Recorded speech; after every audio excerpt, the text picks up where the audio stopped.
Assalamualaikum warahmatullahi wabarakatuh. Di sini saya Aditya Firmansyah, NIM E2019-2431. Di sini saya sebagai moderator dari kelompok 11 sekaligus pemateri ya dari kelompok 11. Untuk materi dari kelompok 11 itu yaitu pengembangan ekonomi kreatif. Di sini ada 3 pemateri ya. Yang pertama saya sendiri Aditya Firmansyah, yang kedua ada Nurdiana Novitasari, dan yang ketiga ada Nasrul Hama. Di sini saya akan mempresentasikan materi yang pertama ya, yaitu tentang pengembangan ekonomi kreatif. Pengembangan ekonomi kreatif itu pada umumnya merupakan kegiatan ekonomi di mana di dalamnya memanfaatkan kreativitas, pemikiran, bakat, serta inovasi yang dilakukan oleh individu guna menciptakan kesejahteraan rakyat. Ekonomi kreatif ini juga berguna untuk menjadi alat alternatif di saat ekonomi suatu negara sedang menurun, di mana ini akan mengembalikan kondisi ekonomi tersebut. Selain itu, terdapat beberapa alasan, melainkan mengapa ekonomi kreatif perlu dikembangkan di Indonesia. Di sini ada 6 ya. Yang pertama ada menghadirkan banyak tenaga kerja, yaitu sektor pada ekonomi kreatif ini sungguh beragam, yang bahkan pada lebih dari 10 sektor. Maka dengan beragamnya sektor yang pada ekonomi kreatif pasti akan menghadirkan pula banyak tenaga kerja dari berbagai latar belakang pendidikan dan kemampuan. Itu yang pertama. Terus yang kedua, mempromosikan identitas bangsa.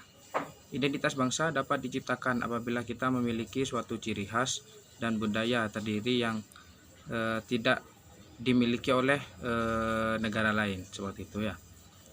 Terus yang ketiga, mengingatkan industri kreativitas. Untuk mengembangkan ekonomi kreatif diperlukan orang-orang yang memiliki kreativitas dan inovasi tinggi. Namun jangan khawatir buat kamu yang belum melihat sisi kreativitas dari diri sendiri. Dengan ekonomi kreatif ini kamu akan terbiasa berpikir cepat, logis, dan kreatif, seperti itu ya. Yang keempat, persaingan positif.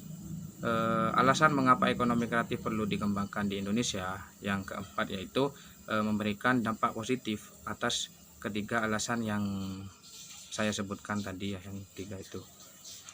Terus yang kelima, sumber daya kreatif dapat diperbarui dan dikembangkan. Ekonomi kreatif merupakan industri yang memanfaatkan kreativitas, inovasi, bakat, serta kemampuan dari manusia yang dapat diperbarui. Maka dalam menjalankan ekonomi kreatif ini kita tak akan kehabisan sumber daya, itu ya. Mungkin sampai itu saja ya materi yang pertama. Terus materi yang kedua itu saya sendiri. Materi yang kedua itu cetak biru industri kreatif Indonesia.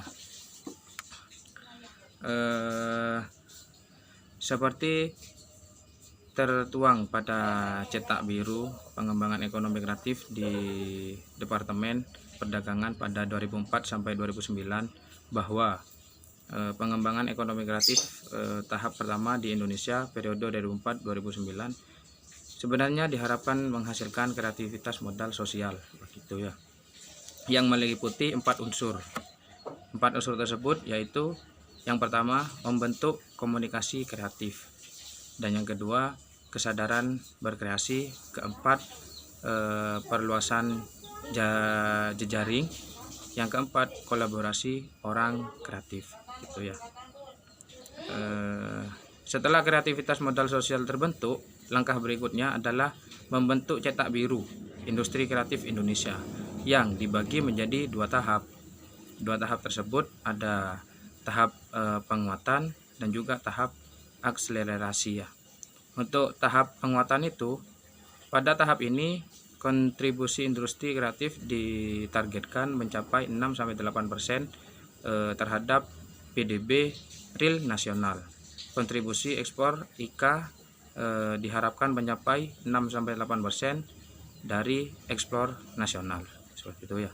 Untuk yang tahap akselerasi, pada tahap ini ekonomi kreatif ditargetkan memberikan kontribusi sebesar 9-11% terhadap PDB real nasional dan menyerap tenaga kerja mencapai 9-11% terhadap tenaga kerja nasional, serta pada 2015 akan meningkatkan jumlah usaha yang bergerak dalam sektor industri kreatif 3 kali lipat dari 2006, yaitu sekitar 6,8 juta perusahaan, serta ditargetkan akan menciptakan 504 merek lokal baru.